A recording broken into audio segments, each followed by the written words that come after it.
اللهم صل على سيدنا محمد وعلى آل سيدنا محمد وبارك وسلم وصل عليه. الحمد لله رب العالمين والصلاة والسلام على رسوله محمد وعلى آله وأصحابه أجمعين. أما بعد، فقد قال الله تبارك وتعالى في القرآن المجيد والفرقان الحميد: بسم الله الرحمن الرحيم. الحج أشهر معلومات. قال الله تبارك وتعالى في مقام آخر: بسم الله الرحمن الرحيم. ولله على الناس حج البيت من استطاع إليه سبيلا. قال النبي صلى الله تعالى عليه وسلم: من حج البيت فقضى مناسكه وسلم المسلمون من لسانه ويده غفر له ما تقدم من ذنبه.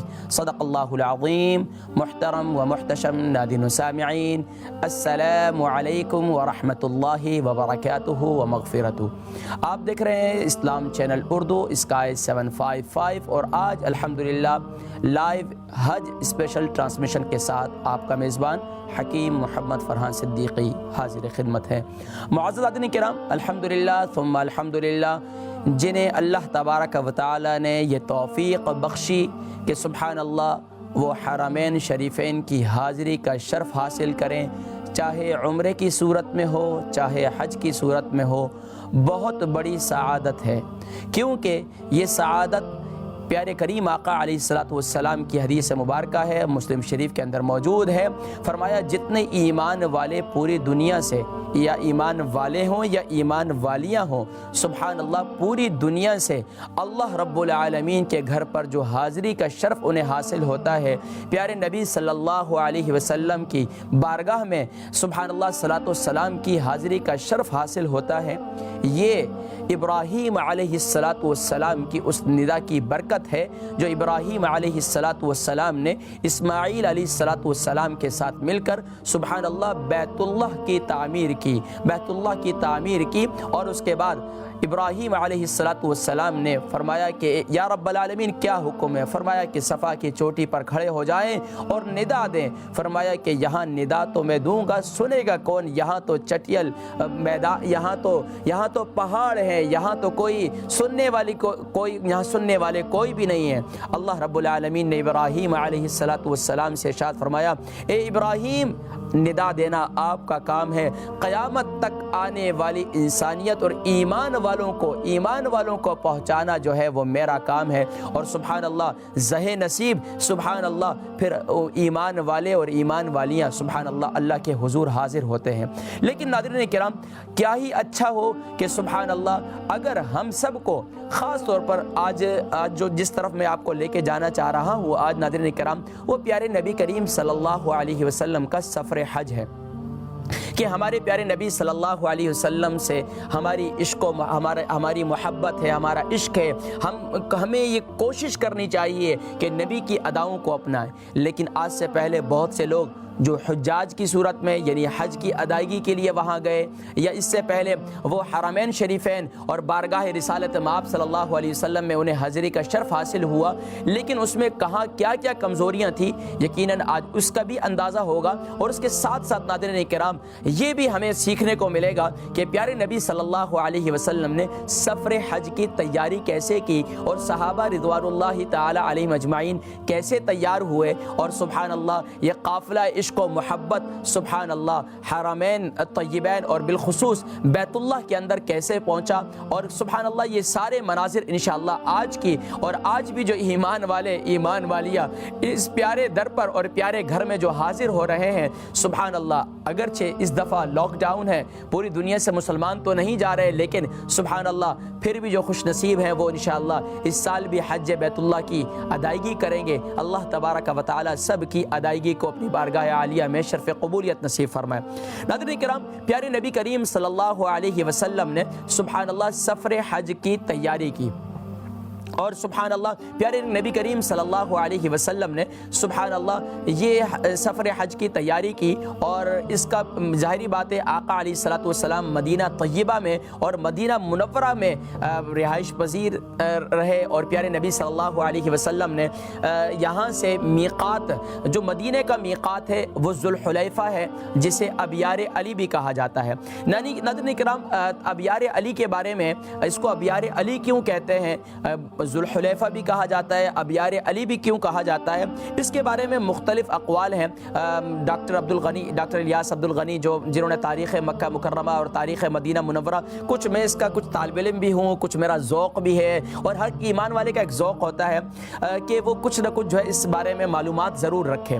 ظاہری بات ہے جو بھی حرمین شریفین یا حرمین طیبین گئے ہیں تو وہاں جانے سے پہلے اگر ان تاریخی مقامات کو ذہن میں لائیں تو ایک کیفیت پیدا ہوتی ہے، ایک عجیب سی کیفیت۔ جب یہ مناظر آنکھوں کے سامنے آتے ہیں، چاہے مینا کے ہیں، چاہے عرفات کے ہیں، چاہے مزدلفہ کے ہیں، یہ جب یہ ایمان والے کی آنکھوں کے سامنے آتے ہیں تو یقین جانیے کہ ایمان اور بڑھتا چلا جاتا ہے۔ اور قرآن کریم میں ہے سبحان اللہ کہ ایمان جو ہے، ایمان والے کا ایمان جو ہے اس کا لیول جو ہے وہ اور اوپر ہو جاتا ہے سبحان اللہ۔ کیونکہ ناظرین کرام یہی وہ مقام ہے جسے دیکھیں آج ناظرین کرام ہم کعبۃ اللہ کی طرف منہ کر کے نماز پڑھتے ہیں، قبلے کی نیت کر کے، لیکن جب عین قبلہ سبحان اللہ ہماری آنکھوں کے سامنے قبلہ ہو تو اس کا کیا کہنا سبحان اللہ۔ اسی طریقے سے ہم یہاں سے درود و سلام پیش کرتے ہیں، لیکن بارگاہ رسالت مآب صلی اللہ علیہ وسلم میں درود و سلام کا کیا منظر ہے۔ تو ناظرین کرام سفر حج پیارے نبی کریم صلی اللہ علیہ وسلم کا سفر حج کی تیاری ہوئی،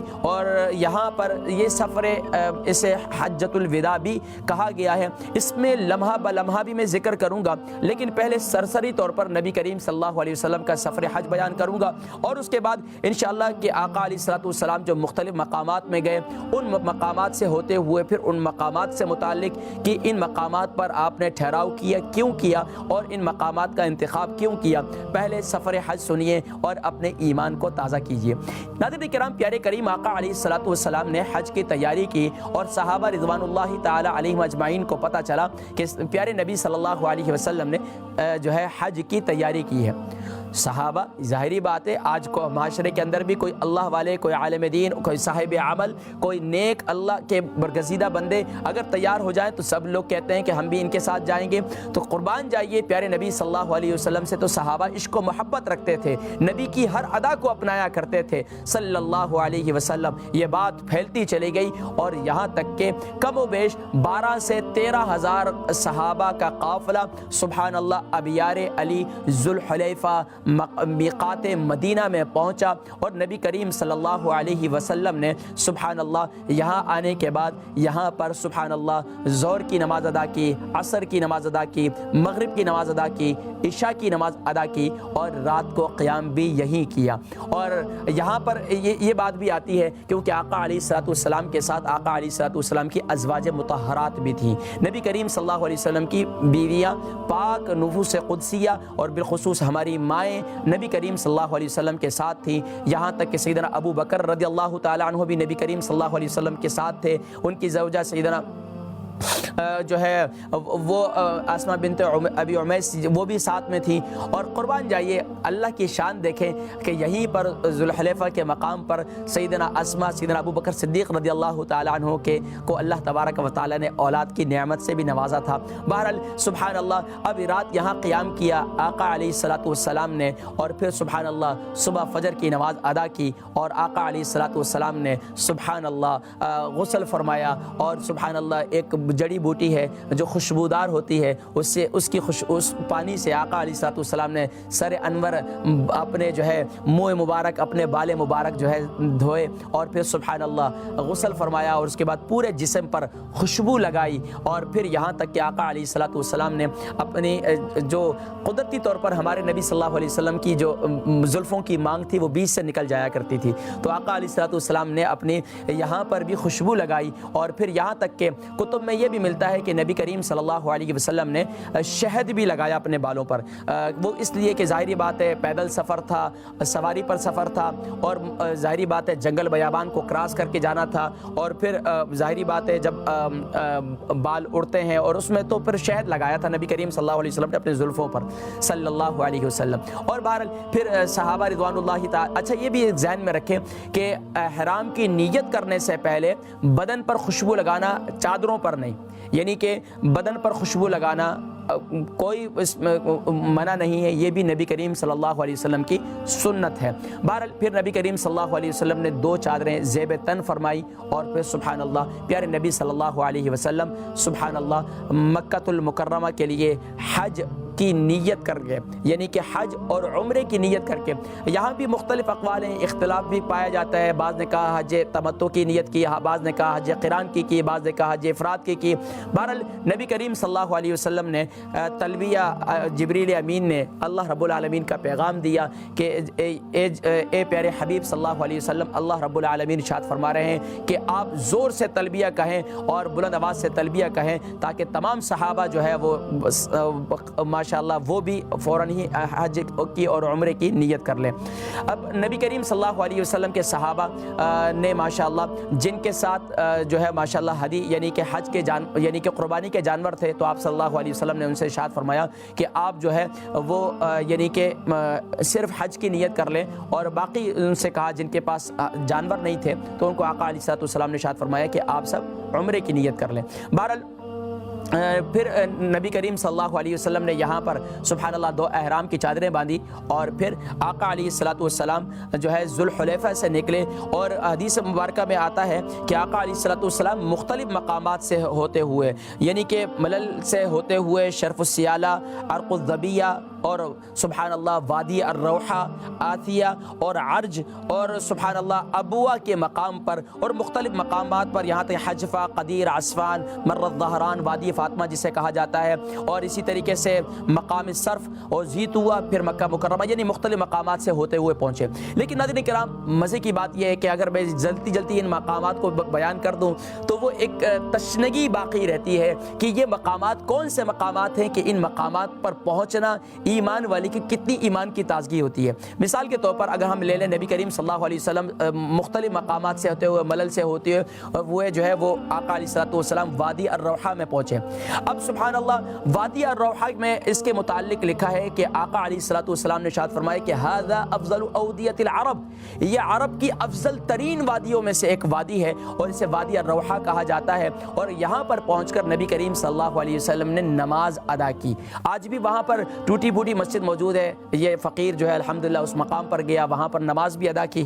لیکن اس کے ساتھ ساتھ یہ ایک صاحب کتاب ہیں جنہوں نے سبحان اللہ تاریخ مکہ مکرمہ کے حوالے سے بھی، اور اس کے علاوہ بھی بہت سے کتب ہیں، ان میں سیرت کے کتب میں یہ لکھا ہے کہ نبی کریم صلی اللہ علیہ وسلم نے یہاں پر جو وادی الروحہ کے اندر ایک کنواں ہے جسے بئر روحہ کہا جاتا ہے، بئر الروحہ کہا جاتا ہے۔ اب اس مقام پر نبی کریم صلی اللہ علیہ وسلم نے پانی پیا، اور یہاں تک کہ بعض روایتوں میں یہ بھی ملتا ہے کہ نبی کریم صلی اللہ علیہ وسلم نے اپنا لعاب دہن ڈالا، کیونکہ وہ پانی نمکین تھا، اور نبی کریم صلی اللہ علیہ وسلم نے اپنا لعاب دہن ڈالا تو وہ پانی میٹھا ہو گیا، اور صلی اللہ علیہ وسلم، اور پھر نبی کریم صلی اللہ علیہ وسلم کے ساتھ صحابہ نے وہ پانی پیا۔ یہاں تک کہ تاریخ کی ایک کتاب کے اندر یہ بھی ملتا ہے کہ نبی کریم صلی اللہ علیہ وسلم نے یہاں بہت دیر کھڑے رہے، اور سبحان اللہ جو ہے وادی کی طرف اس کو نظر ڈالتے رہے، اور نبی کریم صلی اللہ علیہ وسلم سبحان اللہ اس وادی کا نظارہ کر کے اس سے محبت کا اظہار کر رہے تھے، اور پھر فرمایا کہ ھذا افضل اودیۃ العرب، یہ عرب کی افضل ترین وادیوں میں سے ہے۔ اور ناظرین کرام یہ کتب میں یہ بھی ملتا ہے کہ یہ مقام وہ مقام ہے کہ اس مقام پر 70 انبیاء تشریف لائے اور اسی کنویں سے پانی بھی پیا۔ اللہ اکبر، 70 کے قریب انبیاء علیہ السلام سبحان اللہ اس مقام پر تشریف لائے۔ اور یہاں ایک صاحب کتاب ہے سبحان اللہ، انہوں نے یہ بھی لکھا ہے کہ قیامت اس وقت تک قائم نہیں ہوگی، یعنی کہ جب عیسیٰ ابن مریم بھی اس کے پاس کنویں کے پاس نہ تشریف لائے. تو گویا کہ اس کنویں کا پانی جاری رہے گا. اور آج بھی وہ لوگ جو ڈائلیسس کے مریض ہیں وہ بیر روحہ کا پانی پیتے ہیں. اسے بیر شفا بھی کہا جاتا ہے, بیر روحہ بھی کہا جاتا ہے. اس سے پانی پیتے ہیں اور ماشاءاللہ اس سے شفا حاصل کرتے ہیں. بہرحال نبی کریم صلی اللہ علیہ وسلم عصفان اور مرو ظہران وادی فاطمہ سے ہوتے ہوئے نبی کریم صلی اللہ علیہ وآلہ وسلم جو ہے وہ ابوا کے مقام پر پہنچے. ابوا کے مقام پر جب پہنچے تو نبی کریم ابوا کا مقام ایک تو وہ مقام ہے کہ جو یعنی کہ بالکل شہری یعنی کہ تھوڑا سا ایسا مقام آتا ہے کہ جہاں سے سفر کرنا اگلی منزل کی طرف جانا بہت آسان ہے. لیکن نبی کریم صلی اللہ علیہ وسلم نے جس مقام کا صحابہ بھی یہ سمجھ رہے تھے, ظاہری بات ہے 12 سے 13 ہزار کا قافلہ وہ بڑھتا چلا گیا, مختلف مقامات پر قیام کیا, وہاں کے صحابہ اور دوسرے صحابہ بھی تشریف لاتے چلے گئے اور یہ قافلہ بڑھتا چلا گیا. کہا جاتا ہے حدیث کی کتب میں تقریباً کوئی 60,000 کے قریب, 60 سے 65 یا 70,000 کے مختلف اقوال ملتے ہیں کہ اتنا قافلہ جو ہے وہ تیار ہو گیا تھا. اب اتنے افراد کا ساتھ میں ہونا اور پھر نبی کریم صلی اللہ علیہ وسلم اب اپنی سواری کو لے کر اندر تشریف لے گئے. اب کس مقام کی طرف تشریف لے جا رہے ہیں؟ آقا علیہ الصلوۃ والسلام مقام ابوا میں اس مقام کی طرف جو ہے تشریف لے جا رہے ہیں جس میں سبحان اللہ پیارے کریم آقا علیہ الصلوۃ والسلام کی والدہ سیدنا بی بی آمینہ سلام اللہ علیہا یہاں مدفون ہیں اور نبی کریم صلی اللہ علیہ وسلم وہاں تشریف لے گئے. اور نبی کریم صلی اللہ علیہ وسلم وہاں جا کر, ظاہری بات ہے ہر ایک کو اپنی ماں سے پیار ہے, لیکن نبی کریم صلی اللہ علیہ وسلم یہ منظر کیسا ہے کہ ایک طرف تو مکے کی 13 سال, ابھی میں اگر تھوڑا سا پیچھے بیک گراؤنڈ میں چلے جاؤں اس میں چلے جائیں تو پھر ہم آگے نکل جائیں گے, لیکن ذرا سوچیں مکے کی زندگی تھی, 13 سالہ مکی دور تھا, کتنی تکالیف اٹھائیں, سوشل بائیکاٹ کیا گیا, سب کچھ شیب ابی طالب میں محصور رہے 3 سال تک. اس کے علاوہ کتنی تکالیف. اب یہ معاملہ ہے کہ مدینے سے 60,000 صحابہ کا قافلہ, 60 سے 65,000 جو کم و بیش ہیں, جو ماشاءاللہ یہ قافلہ تیار ہے عشق و محبت اور نبی کریم صلی اللہ علیہ وسلم پر فدا ہونے والے, یہاں تک کہ وضو کا پانی بھی زمین پر نہیں گرنے دے رہے. کیوں؟ کہ نبی کریم صلی اللہ علیہ وسلم سے عشق و محبت کے اداؤں کو اپنانے کے لیے تن من دھن کے فدا کا ابی و امی یا رسول اللہ کے نعرے لگا رہے ہیں اور سب کچھ قربان کرنے کے لیے تیار ہیں. تو ایک تو یہ کیفیت بھی ہے, دوسری یہ کیفیت کہ اس کیفیت میں ماں ساتھ میں نہیں ہے. ظاہری بات ہے ہر ایک یہ انسان اس کی یہ خواہش رہتی ہے بالخصوص ایمان والے کی کہ اگر میں پھلوں پھولوں میں ترقی کروں تو سبحان اللہ میرے آبا و اجداد دیکھیں مجھے تو وہ خوش ہو. لیکن یہ پیارے نبی کریم صلی اللہ علیہ وسلم اللہ رب العالمین کا جو ہے وہ کرنا تھا کہ نبی کریم صلی اللہ علیہ وسلم اس مقام پر پہنچے. لیکن یہاں یہ بتلاتا چلوں کہ یہاں پر اگر اس بات کا تذکرہ نہ کروں کہ نبی کریم صلی اللہ علیہ وسلم اب کتنا عرصے کے بعد یہاں تشریف لائے, یعنی پہلے 6 سال کی عمر میں نبی کریم صلی اللہ علیہ وسلم 6 سال کی عمر کے, یعنی 6 سال کی عمر کے آپ دیکھ لیں آج کل کے دور کے اندر 6 سال کا بچہ کتنا سمجھدار ہوگا, یہ کتنا معاملہ ہوگا. لیکن یہ تو اللہ کے نبی ہے نا, لیکن ان کو تو اللہ تبارک و تعالیٰ نے سبحان اللہ دنیا جہان کی طاقت اور سب کچھ سبحان اللہ نے ان کو عطا کیا. لیکن 6 سال کے بچے ہیں اور سیدنا ام ایمن, میں ابھی آپ کو پیچھے لے جا رہا ہوں دوبارہ, اب واقعہ حج کو میں نے یہیں چھوڑ دیا, دوبارہ میں پیچھے لا کر دوبارہ میں شروع کروں گا یہیں سے. نبی کریم صلی اللہ علیہ وآلہ وسلم نے, چلے میں اس کو پہلے یہیں سے میں بیان کرتا ہوں, سوچ رہا تھا کہ یہ درمیان میں چھوڑ کر جو ہے نا پھر شروع کروں, لیکن اب یہیں سے دوبارہ جو ہے نبی کریم صلی اللہ علیہ وسلم 6 سال کے تھے. سیدنا ام ایمن اور سیدنا عبداللہ سیدنا آمینہ سلام اللہ علیہ. اچھا معاملہ ایسا ہے کہ اگر میں مکہ مکرمہ کے اس پہلو کی طرف جاؤں کہ نبی کریم صلی اللہ علیہ وسلم کی جب ولادت با سعادت ہوئی اس سے پہلا قافلہ جو ہے ایک ملک شام جا رہا تھا اور اس میں نبی کریم صلی اللہ علیہ وسلم کے والد گرامی سیدنا عبداللہ سبحان اللہ رضی اللہ تعالی عنہ وہ جو ہے تشریف لے گئے اور ساتھ میں قافلے میں. اور اس وقت نبی کریم صلی اللہ علیہ وسلم بی بی آمینہ کے یعنی اپنی والدہ کے بطن اطہر میں تھے. اور اس وقت کی کیا کیفیت تھی, اگر میں وہ کیفیت بیان کرنے چلوں ناظرین کرام تو ولادت کا وہ جو ہے بات مزہ آ جائے گا. یعنی کہ نبی کریم صلی اللہ علیہ وسلم کے جب نبی کریم صلی اللہ علیہ وسلم سیدنا آمینہ سلام اللہ علیہ کے بطن اطہر میں تھے, یہاں تک کہ سیدنا عبد المطلب جو آپ کے دادا تھے ان سے ان کی یعنی کہ سیدنا آمینہ کی ساس نے سیدنا عبد عبد المطلب سے یہ شکایت کی کہ پتہ نہیں کیا وجہ ہے کہ یہ بہو جو ہے کس قسم کی خوشبو لگاتی ہیں کہ ابھی ظاہری بات ہے ایک عورت ہو، اس کے شوہر کا انتقال ہو جائے، عدت میں ہو اور وہ خوشبو لگائیں تو عجیب سا معاملہ ہوتا ہے، اور عرب کے اندر یہ سب سے ہاشمی گھرانہ اور سب صلی اللہ علیہ وسلم. اب وہ نبی کریم صلی اللہ علیہ وسلم کے دادا نے ان سے کہا کہ آپ پوچھ لیں بھئی کیا کون سی خوشبو لگاتے ہیں، اچھی نہیں ہے. لیکن پھر کہتی ہیں کہ جب میں ان کے قریب جاتی ہوں، سیدنا آمینہ کی ساس نے کہا سیدنا عبد المطلب سے کہ جب میں سیدنا آمینہ کے سامنے جاتی ہوں تو مجھ پہ ایسی گھبراہٹ طاری ہو جاتی ہے کہ مجھ سے ان سے بات نہیں کی جاتی. اللہ اکبر، آپ مرد ہیں، آپ بات کریں، ہو سکتا ہے کہ وہ آپ کو بتا دیں. سیدنا عبد المطلب نے سبحان اللہ سیدنا بی بی آمینہ سے پوچھا، اے آمینہ تم خوشبو کیوں لگاتے ہو؟ مکے والے شکایت کرتے ہیں اور بات کرتے ہیں کہ یہ بیوی جدھر سے جاتی ہے پانی جو یہ بیوی جدھر سے جاتی ہیں تو خوشبو وہاں راستے میں خوشبو ہو جاتی ہے. فرمایا کہ مجھے تو پتہ نہیں اے ابا جان، میں تو جہاں جو ہے اپنا لعاب پھینکتی ہوں وہاں سے بھی خوشبو آتی ہے. صلی اللہ علیہ وسلم. کیوں؟ نبی صلی اللہ علیہ وسلم بطن اطہر میں ہیں. اور پھر سبحان اللہ نبی کریم صلی اللہ علیہ وسلم بہرحال سیدنا آمینہ کہتی ہیں یہ صرف یہی بات نہیں ہے، یہ جتنی مٹکے بھرنے کے لیے، مشکیزیں بھرنے کے لیے، میرے ساتھ برتن بھرنے کے لیے، پانی بھرنے کے لیے جاتی ہیں کنویں پر تو یہ مجھے ساتھ میں لے جاتی ہیں تو میں پانی کا ڈول ڈالتی ہوں، پانی کا کنویں کا پانی بھی اوپر آ جاتا ہے، کنویں کا پانی بھی اوپر آ جاتا ہے اور ساری بھر لیتی ہیں. مجھے نہیں معلوم کہ جب سے جو ہے یہ اللہ تبارک و تعالیٰ کی عظیم نشانی میرے بطن میں آئی ہے تو یہ اللہ تبارک و تعالیٰ کی کرم نوازی ہے. بہرحال میں ابھی ولادت کا معاملہ چھوڑ رہا ہوں. پھر نبی کریم صلی اللہ علیہ وسلم کہ والد محترم یعنی کہ اب یہ جب یہ شام کے قافلے میں تشریف لے گئے تھے، یہ تجارت کے لیے قافلے میں تشریف لے گئے تھے، اب یہ بیمار ہو گئے تھے تو یہ پھر وہاں سے بنی نجار تشریف لے گئے اور پھر وہیں پر ان کا نبی کریم صلی اللہ علیہ وسلم کے والد گرامی کا انتقال ہو گیا تھا. اب جب نبی کریم صلی اللہ علیہ وسلم کے والد کا انتقال ہو گیا، قافلے آتے رہے وہاں واپسی میں، تو یہ انتظار میں تھی کہ ظاہری بات ہے ایک بیٹا دنیا میں آنے والا ہے صلی اللہ علیہ وسلم جس سے جو ہے پوری کائنات چمکے گی. اب وہ آنے والے ہیں لیکن والد دنیا میں نہیں ہے. اللہ اکبر. اب ایک قافلہ آیا، انتظار میں ہے کہ سب جو ہے وہ اپنے اپنے تیار ہیں کہ آج ان کے شوہر آ رہے ہیں، ان کے بھائی آ رہے ہیں، ان کے والد آ رہے ہیں، سب خوش ہیں. سیدنا آمینہ بھی تیار ہیں کہ آج میرے بھی شوہر آ رہے ہیں، لیکن پتہ چلا کہ وہ نہیں آئے، بیمار تھے. پھر دوسرا قافلہ آیا، پھر انتظار میں کہ ہو سکتا ہے اب آ جائیں، پتہ چلا کہ اب ان کا انتقال ہو گیا. اب 6 سال کے جب نبی کریم اب ان کی ولادت پیارے نبی صلی اللہ علیہ وسلم کی ولادت باسعادت ہوئی اور اس کے بعد نبی کریم صلی اللہ علیہ وسلم 6 سال کے ہوئے. اب سیدنا آمینہ سلام اللہ علیہا نے سیدنا عبد المطلب سے اجازت چاہی کہ میں چاہتی ہوں کہ اب نبی صلی اللہ علیہ وسلم جو ہے وہ جو ہے 6 سال کے ہو چکے ہیں اور میرا بھی دل چاہتا ہے کہ میں اپنے شوہر کی قبر پر حاضری دوں.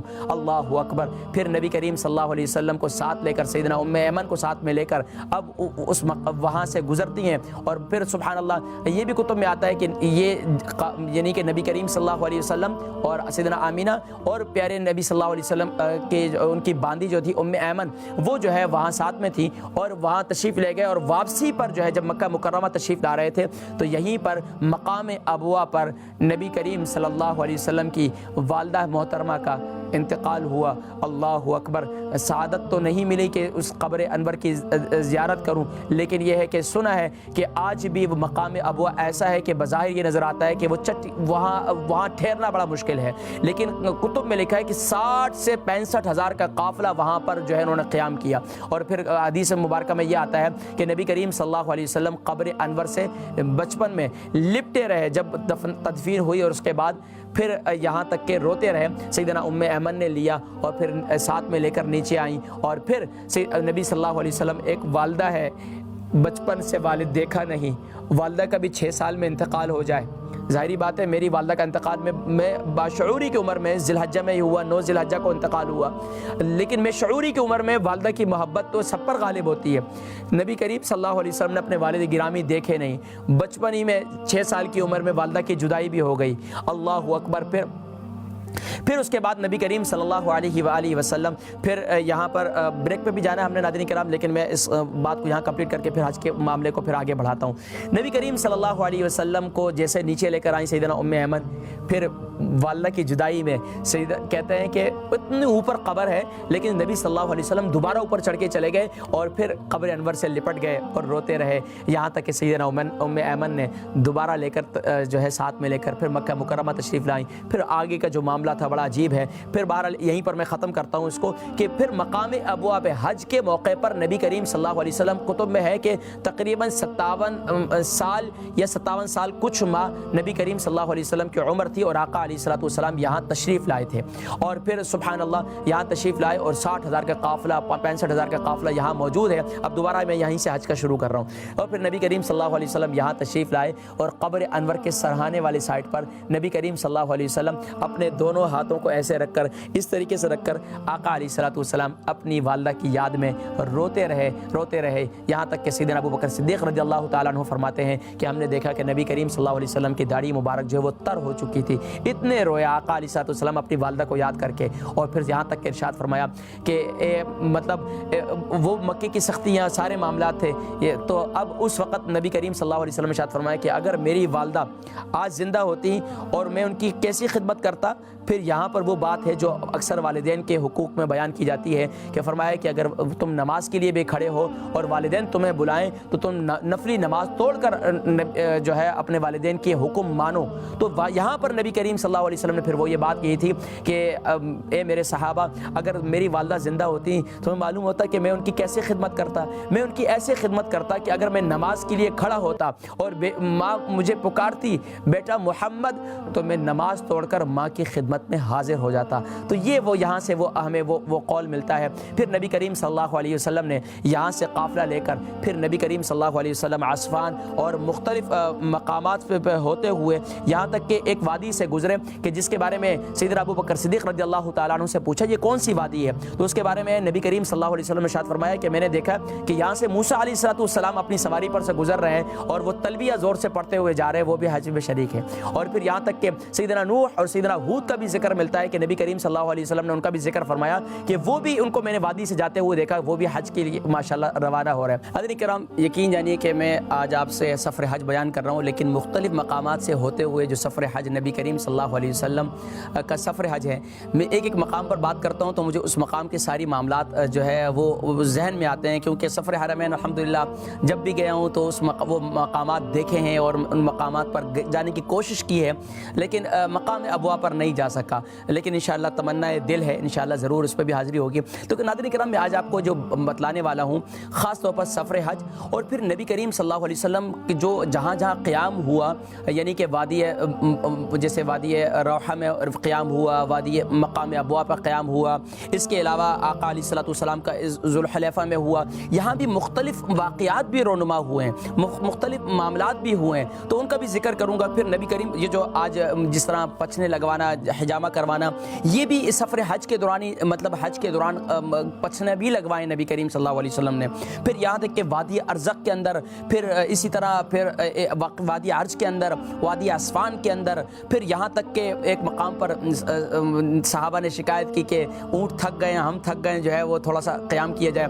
پھر اسی طریقے سے صرف کے اندر سیدنا عائشہ صدیقہ خواتین کی جو بیماری ہیں، یعنی کہ منتھلی ایام ہے، وہ اس کا، اور پھر مطلب کہ کتنے مسائل جو ہے سفر کے اندر، سفر کے جو مسائل ہیں، اس کے علاوہ ہمارے معاشرتی مسائل ہیں، اسی طرح ہمارے نیچرل مسائل ہیں، تو سبحان اللہ ان کا حل جو ہے سفر حج کے اندر نبی کریم صلی اللہ علیہ وسلم، مطلب صرف سفر حج نہیں تھا بلکہ سفر مطلب 25 ذی القعدہ کو نبی کریم صلی اللہ علیہ وسلم تشریف لے گئے، اور آپ یہ دیکھیں کہ پھر نبی کریم صلی اللہ علیہ وسلم وہاں پہنچے تقریباً 4 ذی الحجہ، یا بعض روایت میں جو ہے 5 ذی الحجہ کا بھی ملتا ہے۔ بہرحال نبی کریم صلی اللہ علیہ وسلم اب یہ سفر حج جو ہے یہاں سے مقام ابوا سے ہوتے ہوئے مختلف وادیوں سے، وادی عصفان اور مختلف وادیوں سے ہوتے ہوئے تشریف لے گئے، اور آقا علیہ الصلوۃ والسلام نے سبحان اللہ یہاں پر آتے ہی یہاں پر سیدنا ابو بکر صدیق رضی اللہ تعالیٰ عنہ کو بتلایا کہ سیدنا موسیٰ علیہ الصلوۃ والسلام گزرے ہیں اور سبحان اللہ زور سے تلبیہ پڑھ رہے ہیں اور اپنے کانوں میں انگلیاں دے کر تکبیر یعنی تکبیرات بھی پڑھ رہے ہیں اور تلبیہ بھی پڑھ رہے ہیں، لبیک اللہم لبیک لبیک لبیک لا شریک لک لبیک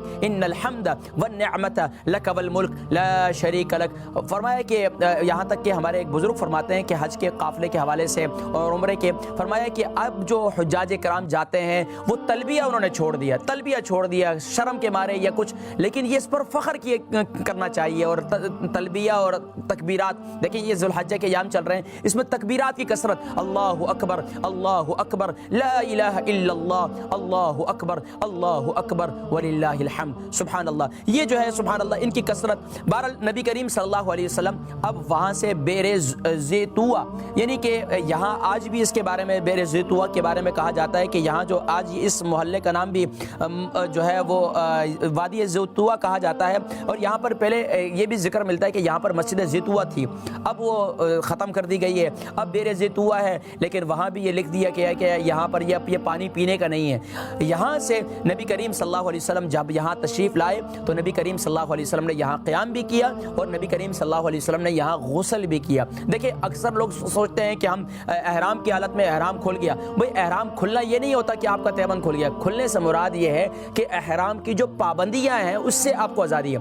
تو یہاں نبی کریم صلی اللہ علیہ وسلم نے غسل فرمایا بیر زیتوا کے پانی سے، اس کو پسند بھی فرمایا. اب مزے کی بات ایک اور بات بتاؤں، نبی کریم صلی اللہ علیہ وسلم کو جن پانیوں سے غسل دیا گیا ان میں ایک بیر زیتوا کا پانی بھی تھا. اور اس کے علاوہ بھی میں مختلف روایتیں پھر انشاءاللہ کبھی ذکر کروں گا انشاءاللہ زندگی رہی. تو بیر زیتوا پر نبی کریم صلی اللہ علیہ وسلم نے قیام کیا اور یہاں پر مسجد زیتوا بھی موجود تھی، اس کے حوالے سے میں مزید بھی بات کروں گا. پھر نبی کریم صلی اللہ علیہ وسلم یہاں صحابہ فریش ہوئے، تھوڑے سے تیار ہوئے، ظاہری بات ہے ایک نئے ولولے کے ساتھ مکے میں داخل ہو رہے ہیں اور سبحان اللہ پہلا حج ہے، صحابہ ساتھ میں موجود ہیں. اور اس سے پہلے تو صحابہ تو حج پہ جاتے رہے، لیکن نبی کریم صلی اللہ علیہ وسلم نے یہ حج پہلا اور آخری حج تھا. پھر نبی کریم صلی اللہ علیہ وسلم مختلف ذکر ہے کہ مختلف بابوں کا ذکر ہے، باب بنی ہاشم، باب شیبہ سے نبی کریم صلی اللہ علیہ وسلم داخل ہوئے. داخل ہونے سے پہلے جو ہے مکے کے بچے، اور ظاہری بات ہے مدینہ منورہ سے قافلہ آ رہا ہے، اور اب یہ قافلہ بیر زیتوا پر جب پہنچا تو کہا جاتا ہے حدیث کی کتب میں ملتا ہے تقریباً یعنی کہ 1 لاکھ سے اس کی تعداد بڑھ گئی تھی، یعنی کہ کئی مطلب یہ کہ لاکھ سے تعداد اس کی بڑھ گئی تھی. اور سبحان اللہ اب لاکھوں کی تعداد میں ایک بہت بڑا قافلہ آ رہا ہو اور نبی کریم صلی اللہ علیہ وسلم اس کو لیڈ کر رہے ہوں، قربان جائیے آسمان بھی رش کر رہے ہوں گے کہ یہ وہ مقام ہے، یہ وہ بلد امین ہے جس کی قسم اللہ رب العالمین نے قسم کھائی، لا اقسم بہذا البلد. اور پھر یہ وہ ہے کہ جس میں نبی کریم صلی اللہ علیہ وسلم یہاں بورن ہوئے، یہاں پیدا ہوئے، یہاں کی سختیاں، ظاہری بات ہے جس علاقے سے بندے کا تعلق ہوتا ہے اور وہاں بچپنا گزرا ہو تو اس علاقے سے خاص رغبت بھی ہوتی ہے. اب نبی کریم صلی اللہ علیہ وسلم یہاں داخل ہوئے اور پھر مکے کے بچے اور استقبال کر رہے ہیں. آپ کو یاد ہے کہ مدینہ منورہ میں جب نبی کریم صلی اللہ علیہ وسلم تشریف لائے، ہجرت مدینہ کا سفر، اس میں کیا ہے، طلع البدر علینا من ثنیات الوداع وجب الشکر علینا ما دعا للہ داعی ایها المبعوث فینا جئت بالامر المطاع مرحبا یا خیرت. سبحان اللہ، یعنی کہ پورے کلمات ہیں وہ. تو یہاں بھی مکے والوں نے، مکے کے لوگوں نے سبحان اللہ نبی کریم صلی اللہ علیہ وسلم کا استقبال کیا اور نبی کریم صلی اللہ علیہ وسلم مکہ مکرمہ میں داخل ہوئے. اور سبحان اللہ پھر آقا علیہ الصلوۃ والسلام سیدھا جو ہے حجر اسود کے سامنے چلے گئے، حجر اسود کو بوسہ دیا اور پھر سبحان اللہ حجر اسود کے سامنے بیت اللہ کے یعنی کہ اللہ کی بارگاہ میں سجدہ شکر ادا کیا اور آنکھوں سے آنسو جاری تھے. یہاں تک کہ سیدنا عمر فاروق رضی اللہ تعالیٰ نے پوچھا یا رسول اللہ صلی اللہ علیہ وسلم آپ کیوں رو رہے ہیں؟ فرمایا کہ یہاں نہ رویا جائے تو کہاں رویا جائے، یعنی کہ اب سجدہ شکر ادا کیا اور اس پر کہا جائے کہ یہ وہ مقام ہے کہ جہاں پر آنسو بہایا جائے، یعنی کہ یہ بتلایا گیا کہ یہاں پر دعا قبول ہوتی ہے، یہاں اللہ کی بارگاہ میں آنسو بہائے جائیں. بہرحال نبی کریم صلی اللہ علیہ وسلم کے ساتھ صحابہ نے بھی حجر اسود کا بوسہ دیا، لیکن سب کے لیے ناممکن تھا، لیکن کوشش سب نے جتنی ممکن کوشش ہوئی ماشاءاللہ سب نے بوسہ دیا. اور اس کے بعد پھر نبی کریم صلی اللہ علیہ وسلم نے یہاں طواف کا آغاز کیا، عمرہ کیا، یعنی پہلے اچھا پھر جو ہے یہاں پہ ظاہری بات ہے پہلے 3 چکروں میں رمل بھی ہے، یعنی کہ ایک تو پنجوں کے بل چلنا ہے، دوسرا استباء ہے یعنی کہ دایاں کندھا جو ہے وہ ننگا کرنا ہوتا ہے. تو صحابہ نے نبی کریم صلی اللہ علیہ وسلم نے استباء کیا اور جو ہے اپنا دایاں کندھا ننگا کیا اور رمل کیا پہلے 3 چکروں میں، یعنی کہ سینہ چوڑا کر کے چلا جاتا ہے، لیکن آج کے دور کے اندر جتنا ممکن ہو، اور فرمایا کہ خوب اکڑ کے چلو، اور یہ کہ سبحان اللہ دشمنوں پر ہمت طاری ہو کہ تم سبحان اللہ مکے کے اندر فتح و نصرت کے ساتھ داخل ہو، اور سبحان اللہ اللہ کی عبادت اور بندگی کا حق بڑی شان و شوکت سے ادا کر رہے ہو۔ تو 3 چکروں میں رمل ہے، 3 رمل کیا، پھر اس کے بعد جو ہے 7 چکر مکمل کیے۔ یہاں یہ بھی ملتا ہے کہ نبی کریم صلی اللہ علیہ وسلم نے 2 چکر مکمل کرنے کے بعد پھر آب زمزم پیا، صحابہ نے پیا، پھر اس کے بعد آقا علیہ الصلوۃ والسلام نے پھر 7 چکر مکمل کیے، پھر مقام ابراہیم پر سبحان اللہ، مقام ابراہیم پر سبحان اللہ، یہ خوش نصیب ہے جو سبحان اللہ آج یہ جو آپ کو نظر آ رہا ہے حتیم کے اندر جو پڑھنے والے نماز پڑھنے والے ہیں، وہ ایسا ہے جیسے کہ کعبۃ اللہ کے اندر نماز پڑھنا، حتیم کے اندر جو نماز پڑھنے والے ہیں وہ ایسا ہے جیسے کعبۃ اللہ کے اندر نماز پڑھنا، کیونکہ اللہ کے نبی صلی اللہ علیہ وسلم تو رحمت للعالمین ہے صلی اللہ علیہ وسلم۔ آقا علیہ الصلوۃ والسلام اپنی امت کے جو بڑے بڑے لوگ ہیں وہ تو چاہتے ہیں کہ ہم بیت اللہ کے اندر داخل ہو جائیں، وہاں نماز پڑھ لیں، لیکن میرے جیسے گناہگار وہ بھی یہ چاہتا ہے کہ وہ بھی بیت اللہ کے اندر نماز پڑھنے کا اسے شرف حاصل ہو۔ فرمایا جو شخص حتیم کے اندر نماز پڑھ لیتا ہے گویا کہ وہ سبحان اللہ بیت اللہ کے اندر نماز پڑھنے کا اسے سعادت مل جاتی ہے۔ ناظرین کرام، نبی کریم صلی اللہ علیہ وسلم نے 2 رکعت نماز نفل ادا کیے، صحابہ نے ادا کیے، پھر آقا علیہ الصلوۃ والسلام کوہ صفا، آج جس طرح یہ پہاڑی ہے اس زمانے میں اس طرح پہاڑی تو نہیں تھی، تو نبی کریم صلی اللہ علیہ وسلم پھر کوہ صفا کی طرف تشریف لے گئے۔ اس زمانے میں باقاعدہ یہ چوٹی تھی اور درمیان میں ایسے ہی تھا، یعنی سیدنا حاجرہ سلام اللہ علیہا کا وہ منظر بھی آپ کو یاد ہوگا کہ جب آب زمزم کا جاری ہونا وہ کس طرح تھا کہ کوہ صفا کی ایک چوٹی تھی اور ایک کوہ مروہ کی یعنی کہ ایک چوٹی تھی، اور پھر نبی کریم صلی اللہ علیہ وسلم چوٹی پر پورے چڑھے، اور پھر پورا چڑھ کر جب بیت اللہ پر پوری نظر پڑی تو پھر نبی کریم صلی اللہ علیہ وسلم نے سبحان اللہ اچھا مزے کی بات یہ کہ جو استعلام کرنا ہے، یہاں یہ بات میری رہ گئی کہ ہر چکر کے پر نبی کریم صلی اللہ علیہ وسلم جب اس کے چکر کا آغاز کیا تو اب ظاہری بات ہے حجر اسود کا بوسہ دینا جو ہے یہ بھی سنت ہے، لیکن اس وقت ظاہری بات ہے ایک تو اتنی تعداد تھی اور سب کا بوسہ دینا ناممکن تھا، تو نبی کریم صلی اللہ علیہ وسلم نے یہ امت کو یہ تعلیم فرمائی کہ اگر تم بوسہ نہ دے سکو تو نبی کریم صلی اللہ علیہ وسلم کے ہاتھ میں چھڑی مبارک تھی۔ یہ بھی کہا جاتا ہے کہ نبی کریم صلی اللہ علیہ وسلم نے کچھ چکر طواف کے جو ہے وہ اونٹنی پر سوار ہو کر کیے تاکہ صحابہ کو سیکھنے کے، کیونکہ بہت سے صحابہ تھے جن کی تربیت کرنی تھی، جو نئے نئے اسلام میں داخل ہوئے تھے، تو پھر ان کو جو ہے سکھانا مطلوب بھی تھا، ایک تو اونٹنی پر سوار ہو کر بھی طواف کے کچھ چکر کیے، اور یہ بھی بتلایا کہ آقا علیہ الصلوۃ والسلام نے اس کا استلام کیا، اور بعض روایت میں یہ بھی آتا ہے کہ نبی کریم صلی اللہ علیہ وسلم نے رکن یمانی کا بھی بوسہ دیا، اور آج بھی رکن یمانی جو ہے رکن یمانی اور حجر اسود یہ جو حصہ ہے یہاں پر یہ بھی ملتا ہے کہ نبی کریم صلی اللہ علیہ وسلم نے جو جامع دعا تعلیم فرمائی اور نبی کریم صلی اللہ علیہ وسلم جو دعا پڑھی وہ کیا تھی؟ ربنا آتینا فی الدنیا حسنہ وفی الآخرۃ حسنہ وقنا عذاب النار، یہ جامع دعا ہے۔ اس کے علاوہ بہت سی دعائیں ہر چکروں کی لوگوں نے لکھی ہیں لیکن سنت نہیں ہے، بہرحال آپ اس کو پڑھ سکتے ہیں اگر آپ کی ادائیگی درست ہے، ادائیگی درست نہیں ہے تو آپ فضول میں، ہمارے یہاں بہت لوگ جو ہے راستوں میں ٹکرے مار رہے ہوتے ہیں، دوسروں کو ٹھوکر لگ رہی ہوتی ہیں اور وہ کتاب ہاتھ میں لیے وہ جا رہے ہوتے ہیں، بھائی نہیں، اگر آپ کو آتی ہیں آسانی سے پڑھ سکتے ہیں، فلوئنسی ہے تو آپ ضرور جو ہے یہ دعائیں بھی پڑھ سکتے ہیں، کوئی حرج نہیں ہے، لیکن کثرت سے اللہ کا ذکر سبحان اللہ الحمدللہ اللہ اکبر لبیک اللہم لبیک لبیک لا شریک، کیا ہے لبیک اللہم لبیک؟ یا اللہ میں حاضر ہوں، لبیک میں حاضر ہوں انہی گناہوں کے ساتھ، یا اللہ ان گناہوں کو معاف کر دے، یا اللہ میں ساری بیماریوں کے ساتھ میں حاضر ہوں، یا اللہ ان بیماریوں کو دور کر دے، لبیک اللہم لبیک، یہ ساری کیا کلمات ہیں ناظرین کرام، یہ کوئی معمولی بات نہیں ہے۔ پھر میں کسی موقع پر حج عمرے کی جب ہم نے ٹریننگ دی ہے بہت سی، تو اس میں ایک کیفیت عجیب سی بنتی ہے کہ جب حاجی جو ہے جب بیت اللہ کے سامنے جاتا ہے اور بیت اللہ کو اپنی پہلی نظر سے دیکھتا ہے تو کیا کہا شاعر نے؟ کعبے پہ پڑی جب پہلی نظر کیا چیزیں تھی دنیا بھول گیا، مطلب کعبے پہ نظر جو ہے نا وہ پڑھنے کے بعد جو ہے انسان کی کیفیت کیا بنتی ہے، جس طرح جو ہے وہ شاعر نے دوسرے کہا کعبے کی رونق، کعبے کا منظر، اللہ اکبر، کعبے کی رونق کعبے کا منظر، اللہ اکبر اللہ اکبر۔ شاعر کہتا ہے قطرے کو جیسے سمندر سمیٹے مجھ کو مطاف اپنے اندر سمیٹے جیسے سمیٹے آغوش مادر۔ اللہ اکبر اللہ اکبر۔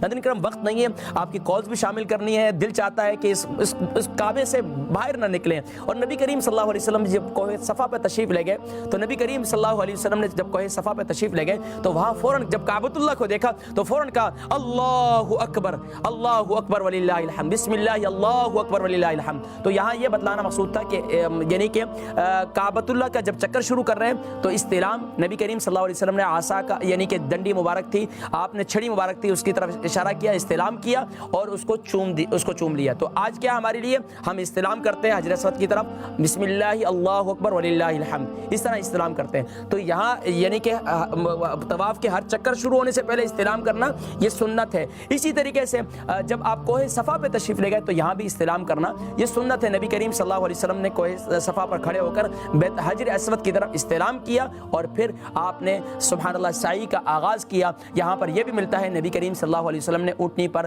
سوار ہو کر جو ہے وہ آپ نے جو ہے وہ سعی کی اور تاکہ صحابہ کو سکھلایا جائے، صحابہ کو بتلایا جائے۔ اور نبی کریم صلی اللہ علیہ وسلم نے اس مقام پر جسے جو ہے میلین اخضرین کہتے ہیں، جن پر آج بھی گرین لائٹ موجود ہے، جہاں سیدنا حاجرہ سلام اللہ علیہا دوڑی تھی، آج بھی مجھے وہ وقت یاد ہے۔ میں اپنی والدہ محترمہ میری ساتھ تھی، میں والدہ محترمہ کے ساتھ تھا تو والدہ محترمہ کہنے لگی کہ یہ کیا عبادت ہے، مطلب کیا انداز ہے، کعبۃ اللہ کے چکر لگا رہے ہیں، سعی کے چکر لگا رہے ہیں، یہ کیا ہے؟ یہ صرف اللہ اپنے محبوب بندوں کی اداؤں کو اپنانے کے لیے کہہ رہے ہیں کہ میری بندی یہاں سے وہ دوڑی تھی، اب یہاں آپ نے ایسا ہی عمل کرنا ہے۔ تو اب خواتین جو دوڑتی ہیں یہ غلط طریقہ ہے، تو خواتین کو یہاں دوڑنا نہیں چاہیے بلکہ یہاں سے تیز قدموں سے چلنا چاہیے۔ اور اسی طرح مردوں کے لیے یہ ہے کہ وہ تیز قدموں سے چلیں اور یہاں دعا کریں، رب اغفر ورحم وانت العز الاکرم انک تعلم ما لا تعلم۔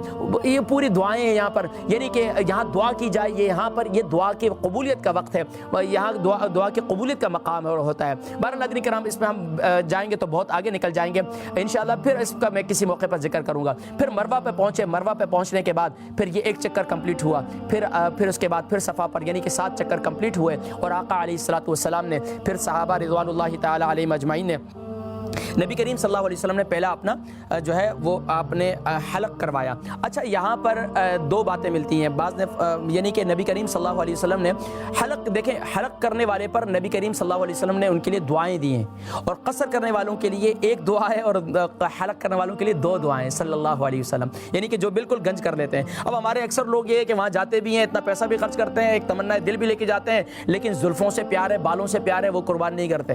اللہ اکبر۔ بہرحال یہاں بھی یہ روایت ملتی ہے کہ نبی کریم صلی اللہ علیہ وسلم نے اپنے منہ مبارک کو تقسیم کیا، اور یہاں بھی یہ روایت ملتی ہے کہ آقا علیہ الصلوۃ والسلام نے 10 ذی الحجہ جب حج کا معاملہ ختم کیا تو اس وقت بھی نبی کریم صلی اللہ علیہ وسلم نے بہرحال اب یہاں پر نبی کریم صلی اللہ علیہ وسلم یہاں پر نبی کریم صلی اللہ علیہ وسلم نے یعنی کہ حج اور حج قران کی نیت کی تھی، یہاں میں بات رہ گئی، غلط ہوگی مجھ سے، کہ یہاں نبی کریم صلی اللہ علیہ وسلم نے احرام نہیں کھولا، بلکہ آقا علیہ الصلوۃ والسلام نے ان صحابہ سے فرمایا کہ جن کے پاس یعنی کہ ہدی قربانی کے جانور نہیں تھے ان کو فرمایا آپ لوگ احرام کھول دیں، تو ان کے احرام کھول دیے گئے اور وہ عمرے سے آزاد ہو گئے، وہ قربانی۔ لیکن نبی کریم صلی اللہ علیہ وسلم نے حج قران کیا تھا، یعنی کہ آقا علیہ الصلوۃ والسلام نے عمرہ اور حج ایک ساتھ کی نیت کی تھی۔ پھر آقا علیہ الصلوۃ والسلام سبحان اللہ یہاں پر یہ بھی ملتا ہے کہ آقا علیہ الصلوۃ والسلام وادی بطحا میں تشریف لے گئے اور پھر وہاں آقا علیہ الصلوۃ والسلام نے قیام کیا، اور پھر یہاں یہ بھی ملتا ہے کہ نبی کریم صلی اللہ علیہ وسلم پھر بیت اللہ میں آئے اور دعا کی، اجتماعی دعا کی۔ بہرحال اس کے بعد یہ ملتا ہے کہ وادی بطحا میں تشریف لے گئے اور پھر نبی کریم صلی اللہ علیہ وسلم 4 دن تک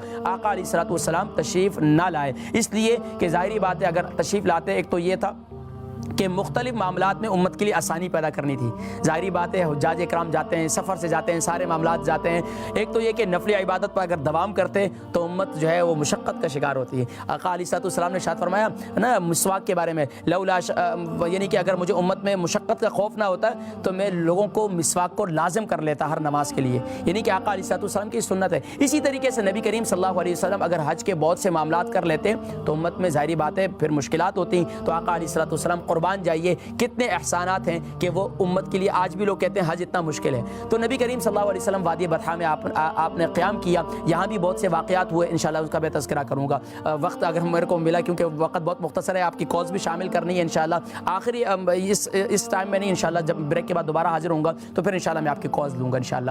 اب ناظرین کرام, پھر نبی کریم صلی اللہ علیہ وسلم 7 ذی الحجہ کو تشریف لائے, کعبۃ اللہ میں تشریف لائے 7 ذی الحجہ کو, اور آقا علیہ الصلوۃ والسلام نے یہاں صحابہ رضوان اللہ تعالی علیہم اجمعین کو حج کی تعلیم دی, گویا کہ حج کی ٹریننگ دی. دیکھیں بہت سے لوگ ناظرین کرام حج پہ جاتے ہیں, یقین جانیے مال خرچ کرتے ہیں, پیسہ خرچ کرتے ہیں. آج UK یورپ سے لوگ جاتے ہیں تو کتنے ہزار پاؤنڈ لگتے ہیں, لیکن سیکھتے نہیں. یقین جانیے کہ اپنے کتنے اعمال کو وہ ضائع کرتے ہیں, انہیں پتہ نہیں ہوتا, لیکن سیکھتے نہیں ہیں خدا را حج پہ جانے سے پہلے. اب تو اللہ تبارک و تعالیٰ انشاءاللہ آئندہ سال زندگی رہی تو انشاءاللہ اللہ کریم نے کرم فرمایا تو انشاءاللہ ہماری بھی حج بیت اللہ کی سعادت ہمیں نصیب ہوگی, تو انشاءاللہ وہ منظر پھر ہم بھی دیکھیں گے. تو بہرحال نبی کریم صلی اللہ علیہ وسلم کا سفر حج آقا علیہ الصلوۃ والسلام نے یہاں تعلیم فرمائی امت کو اور تربیت دی, اور یہاں پر پھر 7 ذی الحجہ گزری. پھر 8 ذی الحجہ کو نبی کریم صلی اللہ علیہ وسلم نے بعد نماز فجر پھر جو ہے ماشاءاللہ پھر آقا علیہ الصلوۃ والسلام مینا کی طرف تشریف لے گئے, اور پھر سبحان اللہ پھر یہاں سے سبحان اللہ پھر کیا ہے پھر 9 ذی الحجہ کو مطلب مینا کی طرف رہے. پھر وہاں پر آپ نے ظہر عصر وہاں ادا کی, پھر مغرب عشاء جو ہے وہاں ادا کی, اس کے بعد جو ہے سبحان اللہ پھر فجر ادا کی, اور اس کے بعد جو ہے 9 ذی الحجہ آپ جانتے ہیں وقوف عرفہ, اور پھر آقا علیہ الصلوۃ والسلام عرفات کی طرف تشریف لے گئے. جب عرفات کو تشریف لے گئے, اب عرفات کو عرفات بھی کیوں کہتے ہیں, اس میں کئی چیزیں ہیں. ایک تو بڑا مشہور قول ہے عرفات کو عرفات اس لیے کہتے ہیں کہ یہاں پر جو ہے سیدنا حوا سلام اللہ علیہ اور جو ہے سیدنا آدم علیہ الصلوۃ والسلام کی ملاقات ہوئی, انہوں نے ایک دوسرے کو پہچانا جب جنت سے زمین پر اتارے گئے تھے. اسی طریقے سے یہاں یہ بھی کہ انسان کو اپنے گناہوں کی پہچان ہوتی ہے اور اللہ کی بارگاہ میں دعا کرتے ہیں. میں پھر اس پر مزید بات کرتا ہوں, اس پر بہت اقوال ہیں. بہرحال عرفات میں موقع پہنچے یہاں پر. اب نبی کریم صلی اللہ علیہ وسلم نے زوال کے بعد جو ہے وہ آقا علیہ الصلوۃ والسلام نے پھر یہاں خطبہ ارشاد فرمایا, اور خطبہ ارشاد فرمایا. اب وہ جو ہے پوائنٹ بہت ضروری ہیں وہ امت مسلمہ کے لیے, کیونکہ ناظرین کرام وہ ہمارے لیے مشعل راہ ہے. امت مسلمہ کا ہر فرد, امت مسلمہ کا ہر گھر اگر اپنے گھر کے اندر اپنے بچوں کو ایک چارٹ بنا کر ان کو دیں, ان کو یاد کروائیں کہ نبی کریم صلی اللہ علیہ وسلم کا خطبہ حجۃ الوداع کیا تھا, نبی کریم صلی اللہ علیہ وسلم کا خطبہ حجۃ الوداع کیا تھا, یہ جو ہے اگر ہم یاد کر لیں تو ناظرین کرام ایسے پوائنٹ ہیں جس میں نبی کریم صلی اللہ علیہ وسلم نے 9, 10, 11 آقا علیہ الصلوۃ والسلام نے لگاتار آپ نے خطبے دیے, یہاں تک کہ 12 ذی الحجہ کو بھی آقا علیہ الصلوۃ والسلام نے یہ خطبے ارشاد فرمائے. اور اچھا جو خطبے ارشاد فرمائے اس میں سارے تقریباً وہ یہی باتیں تھیں, لیکن کچھ میں کمی اور کچھ میں زیادتی آقا علیہ الصلوۃ والسلام نے مختلف حالات کے لحاظ سے وہ دی. لیکن یہاں پر آقا علیہ الصلوۃ والسلام نے یہاں سے آغاز کیا کہ اے لوگو تمہیں معلوم ہے یہ کون سا دن ہے. اب میں خطبہ حجۃ الوداع کی کچھ باتیں میں آپ کو نوٹ کرنے جا رہا ہوں, یہ کوٹ کرنے جا رہا ہوں, تو آپ نے اس کو نوٹ کرنا ہے کہ نبی کریم صلی اللہ علیہ وسلم نے ہمیں کیا تعلیم دی, ہمیں کیا پیغامات دیے جو آج ہم چھوڑ چکے ہیں, جس کی وجہ سے آج ہم گمراہ ہو چکے ہیں. آج ہمیں ہر کوئی استعمال کر رہا ہے, کوئی کس طرح کر رہا ہے, کوئی کس طریقے سے سازشیں کی جا رہی ہیں اسلام اور کس طرح.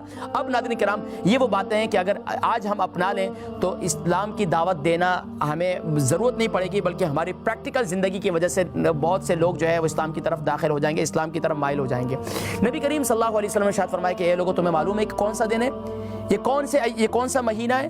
سب نے فرمایا یا رسول اللہ صلی اللہ علیہ وسلم یہ عرفہ کا دن ہے. آقا علیہ الصلوۃ والسلام نے فرمایا یہ کون سا مہینہ, فرمایا ذی الحجہ کا مہینہ ہے. فرمایا کون سے دن ہے, فرمایا کہ یعنی سبحان عشرہ ذی الحجہ کی ایام ہے. آقا علیہ الصلوۃ والسلام نے ارشاد فرمایا یہ کون سا شہر ہے, فرمایا یہ بلد امین ہے. آقا علیہ الصلوۃ والسلام نے ارشاد فرمایا کہ جس طرح اس مہینے کی افضلیت ہے, اس دھرتی کی افضلیت ہے, اسی طریقے سے یاد رکھو ایک انسان کی بھی اسی طرح اس کی فضیلت ہے. یاد رکھو کسی کالے کو کسی گورے پر کوئی فوقیت نہیں, کسی عربی کو کسی عجمی پر کوئی فوقیت نہیں, کسی سفید فام کو کسی سیاہ فام پر کوئی فضیلت اور فوقیت نہیں ہے, کسی سیاہ فام کو کسی سفید فام پر کوئی فضیلت اور فوقیت نہیں ہے. قربان جائیے نبی کریم صلی اللہ علیہ وسلم نے مساوات کا ایسا درس دیا کہ نبی کریم صلی اللہ علیہ وسلم نے امت کو یہ پیغام دے دیا, اگر تم یہ چاہتے ہو کہ تم اپنے آپ کو بہت برتر سمجھتے ہو, بہت بہتر سمجھتے ہو, تو تمہیں پھر ان اکرمکم عند اللہ اتقاکم, تمہیں جو ہے تقوی اور پرہیزگاری کا نور حاصل کرنا ہوگا.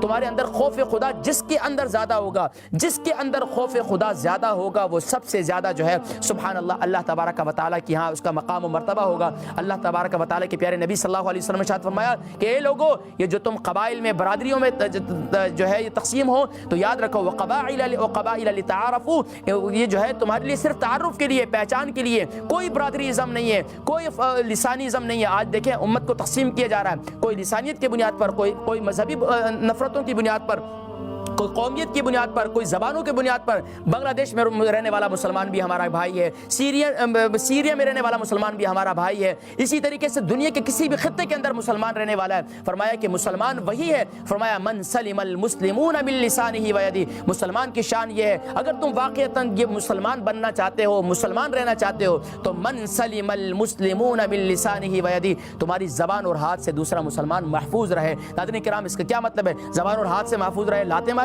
نہیں، اس کا مطلب ہے کہ آپ نے جز لے کر کل مراد لے لیا. اور آقا علیہ الصلوۃ والسلام نے ارشاد فرمایا کہ اپنی زبان اور ہاتھ کو، آج دیکھیں کسی کے ساتھ بھی ہمارا معاملہ ہوتا ہے تو زبان اور ہاتھ سب سے پہلے استعمال ہوتے ہیں، تو فرمایا کہ اپنی زبان اور ہاتھ سے دوسرے کو محفوظ رکھو. اس کے بعد بھی ناظرین کرام اس میں بھی بڑی باتیں پیارے کریم آقا علیہ الصلوۃ والسلام نے بڑی تفصیل بیان فرمائی، لیکن اس سے آگے بڑھتے ہیں. نبی کریم صلی اللہ علیہ وسلم نے خواتین کے بارے میں ارشاد فرمایا، اور گھر میں میاں بیوی کے بارے میں ارشاد فرمایا، خواتین کے بارے میں فرمایا کہ یاد رکھو یہ تمہارے لیے، تمہارے سبحان اللہ، ان کے تم پر بڑے حقوق ہیں، یہ ایک بول سے تمہارے ماتحت ہو جاتی ہیں. ان کے ساتھ عاشروہن بالمعروف، خواتین کے معاملے میں نرمی اختیار کرو، کبھی ان کے ساتھ جو ہے سختی کا مظاہرہ نہ کرو. فرمایا کہ اگر تمہارا کوئی غلام بھی ہے، تمہارا کوئی نوکر بھی ہے، تو فرمایا اس کی عزت ہے. اگر تمہارے اس کے ساتھ نہیں بنتی ہے، معاملات نہیں بنتے، تو اس سے کنارہ کشی اختیار کر لو، اس کو آزاد کر دو، اس کو بیچ دو، لیکن فرمایا اس کی عزت نفس کو جو ہے اس پر ڈاکہ نہ ڈالو. اور یہاں تک کہ نبی کریم صلی اللہ علیہ وسلم نے ارشاد فرمایا کہ یعنی کہ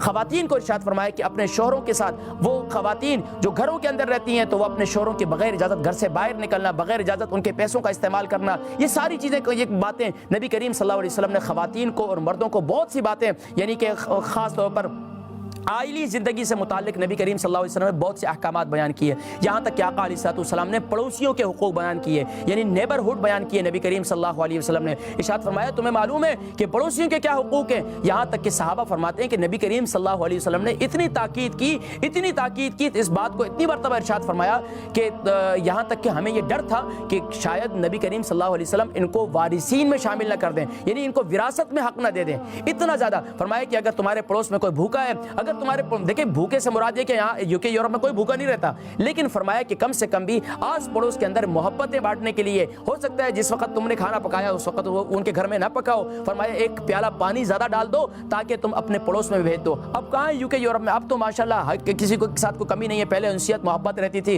کلوز ہوتے تھے. اب تو کرونا وائرس کے بعد تو لوگ ویسے ہی نازک ہو گئے، کسی کے گھر سے کوئی چیز جائے تو وہ کھاتے بھی نہیں ہیں. بہرحال المختصر یہ ہے کہ نبی کریم صلی اللہ علیہ وسلم نے یہ حکم دیا. اس کے بعد نبی کریم صلی اللہ علیہ وسلم نے یہاں تک کہ یہ ارشاد فرمایا اے لوگو یاد رکھو ایک انسان کے دوسرے انسان پر بھی بڑے حقوق ہیں. یاد رکھو ایسا نہ ہو کہ میرے دنیا سے جانے کے بعد تم ایک دوسرے کی گردنیں مارنے لگو، تم تھوڑی چھوٹی چھوٹی باتوں پر دست و گریباں ہو جاؤ. یہاں تک کہ بہت سے آپ نے احکامات ارشاد فرمائے. یہاں تک کہ آقا علیہ الصلوۃ والسلام نے سود کے بارے میں ارشاد فرمایا اے لوگو آج یاد رکھو اس سے پہلے تم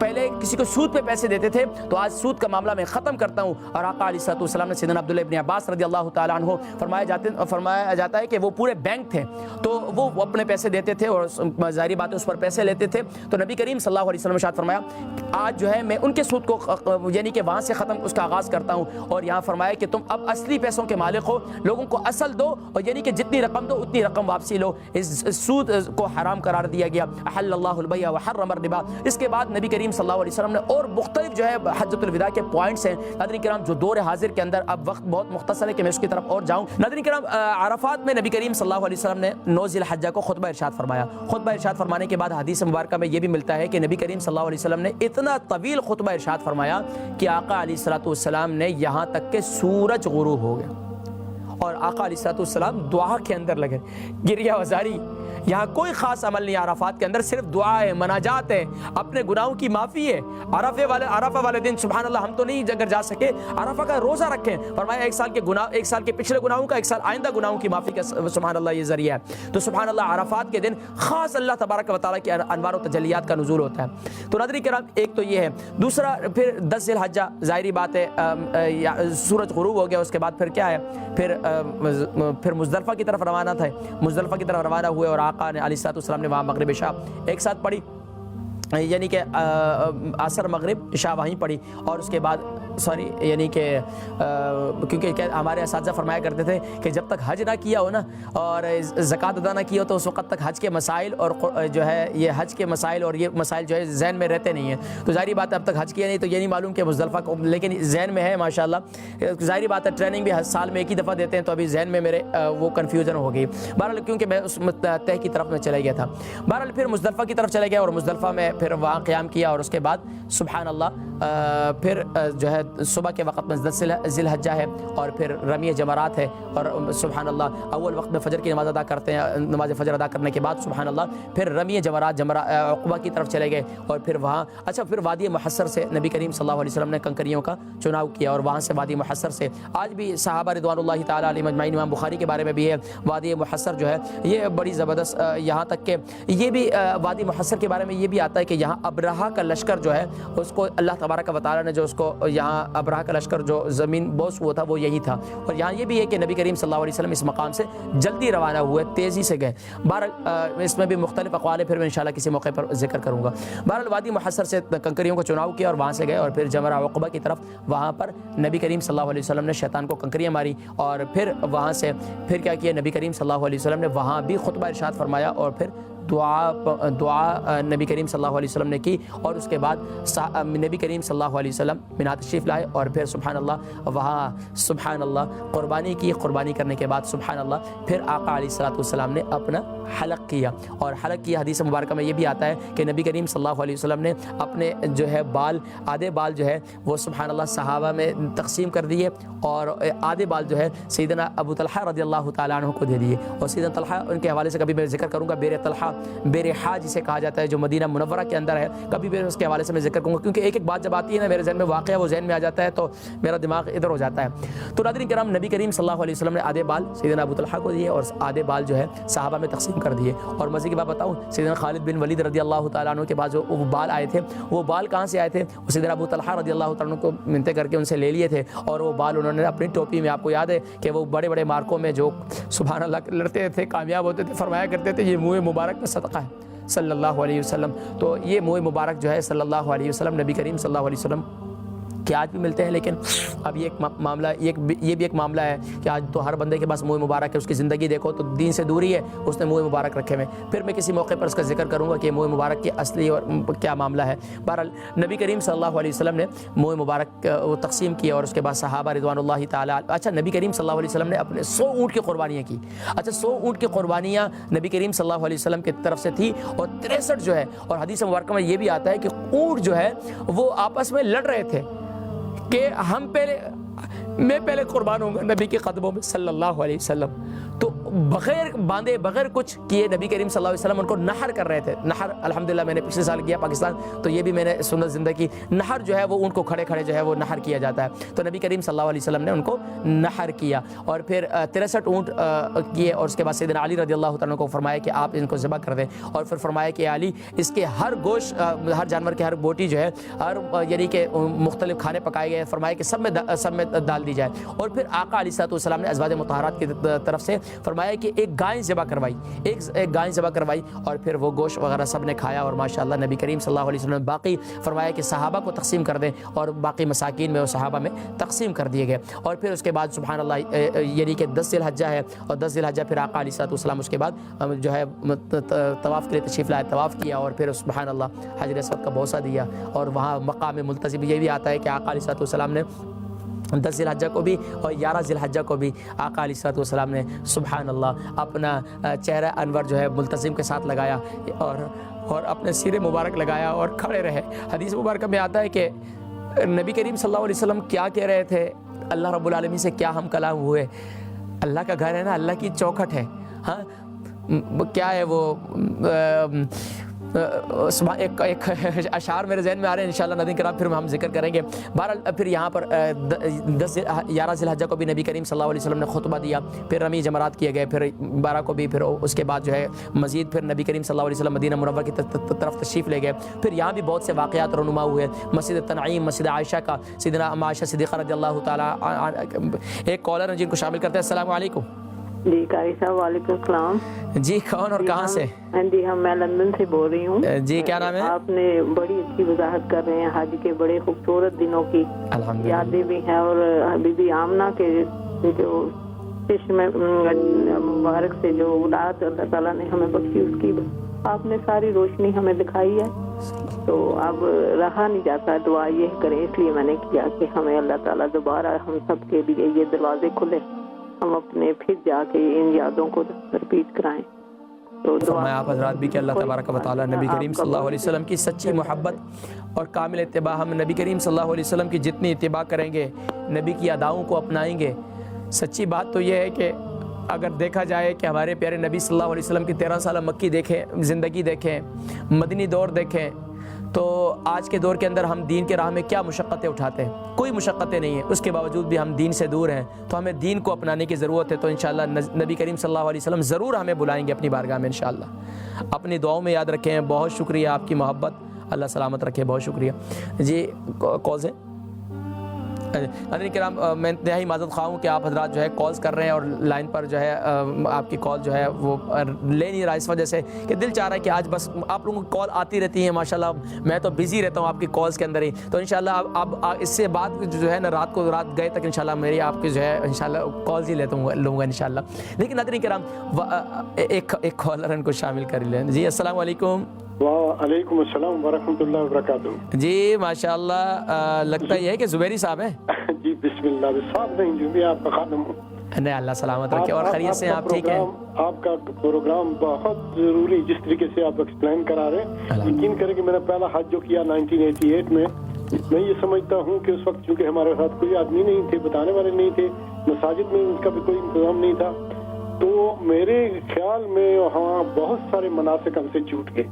پھر دوبارہ میں 1993 میں گیا تو میرے ساتھ ایک مصری دوست تھے، پہلے ہم کائرو رہے، وہاں الازہر یونیورسٹی میں اور مسجد حسینی میں پروگرام تھے حج کے بارے میں، وہاں ہم نے بہت کچھ سیکھا جو کچھ سیکھ سکے۔ پھر جہاز میں جب سوار ہوئے تو وہاں بھی پوری فلم لگی ہوئی تھی، 2.5 گھنٹے کا سفر تھا، بار وہ دکھا رہے تھے۔ الحمدللہ جناب، یہ جتنی بھی بڑی، یعنی میں سمجھتا ہوں کہ اس کے بعد تو میں 5 بار اور حاضری کر رہے ہوں، 6 بار۔ سبحان اللہ، ماشاءاللہ ماشاءاللہ ماشاءاللہ۔ آپ جو فرما رہے ہیں یہ اتنا ضروری ہے کہ ہمیں یہ پہلے کرنا چاہیے تھا، اور یقین جانے کے بہت سارے آدمی وہاں میں نے دیکھا، میں نے خود بھی کچھ غلطیاں کی، اور ایسے آدمی، ایک آدمی پوچھ رہا تھا وہ کہاں ہے، تو میں نے اس سے پوچھا بھائی وہ کہاں ہے، کہنے کہ وہاں جو مائی بکریاں جب چراتی تھیں، تو مجھے سمجھ لگ گیا وہ صفا مروہ کی بات کر رہا ہے، بکریاں تو کہاں تھی، میں نے کہا صفا مروہ، تو میں نے اس کو بتایا کہ یہاں سے شروع کرو۔ ایک آدمی جناب 14 چکر لگائے، تو میں نے کہا، کہنے لگا بہت تھک گیا ہوں، میں نے کہا کیوں، کہنے لگا ایک طرف سے دوسری صفا سے مروہ، مروہ سے صفا 1 چکر، صفا سے مروہ، مروہ سے صفا 2 چکر۔ میں نے کہا بھائی آپ نے تو 14 چکر لگا، یہ کیا کیا آپ نے؟ تو اس کے لیے یہ آپ جو کام کر رہے ہیں، خدا تعالیٰ آپ کو اس کی جزا دے۔ آمین آمین آمین یا رب۔ یہ بہت ہی ضروری تھا، بہت ضروری تھا، خدا آپ کا بھلا کرے، اور سب عید مبارک سب کو۔ خیر مبارک، جزاکم اللہ خیر، بہت شکریہ بہت شکریہ۔ جی ناظرین کرام جی ایک کال کو شامل کر لیتے ہیں۔ السلام علیکم۔ وعلیکم السلام ورحمۃ اللہ وبرکاتہ۔ بیٹے آج آپ کا پروگرام بہت ہی اچھا ہے، الحمدللہ الحمدللہ۔ تو میں آپ سے ایک درخواست کرنا چاہتی تھی، ہمارا ایک بھتیجا ہے جو لیڈ میں رہتا ہے، تو وہ بہت بیمار ہے، اس کو کوئی غیر کی بیماری ہے جس کا زیادہ ڈاکٹر کو نہیں پتہ چل رہا ہے، تو میں سب سے درخواست کرتی ہوں جو بھی کیا نام ہے اس کا؟ کیا نام ہے اس کا؟ نام ہے وسیم خان۔ وسیم خان جی، انشاءاللہ آج آخر میں ہم انشاءاللہ دعا کریں گے، تو انشاءاللہ وسیم خان کے لیے ہم اسپیشل دعا کریں گے، انشاءاللہ بیمار ہے انشاءاللہ۔ بہت چھوٹی عمر کا ہے، اور بس کتنے سال کے ہیں وہ 40 سمتھنگ ہے، 44 اور 45 سمتھنگ۔ اللہ کریم اپنے خاص کرم فرمائے، اور ان ذی الحجہ کے ان بابرکت ایام کے طفیل اللہ تبارک و تعالیٰ انہیں شفائے کلی، شفائے تامہ نصیب فرمائے۔ آپ بھی اپنی دعاؤں میں یاد رکھیں۔ بہت شکریہ کال کرنے کا، جزاکم اللہ خیرہ۔ نیکسٹ کالر، السلام علیکم۔ السلام علیکم. وعلیکم السلام. جی ماشاءاللہ. میری بہن کون اور کہاں سے؟ جی مولانا صاحب میں فرانس سے بول رہی ہوں, مسز نعیم بات کر رہی ہوں. جی ماشاءاللہ. میں نے آپ سب سے پہلے تو آپ کو ذی الحج کا چاند مبارک ہو. خیر مبارک ہو. آپ کے لیے بہت برکتیں دے اور ہم اس کے بدلے ہمیں بھی.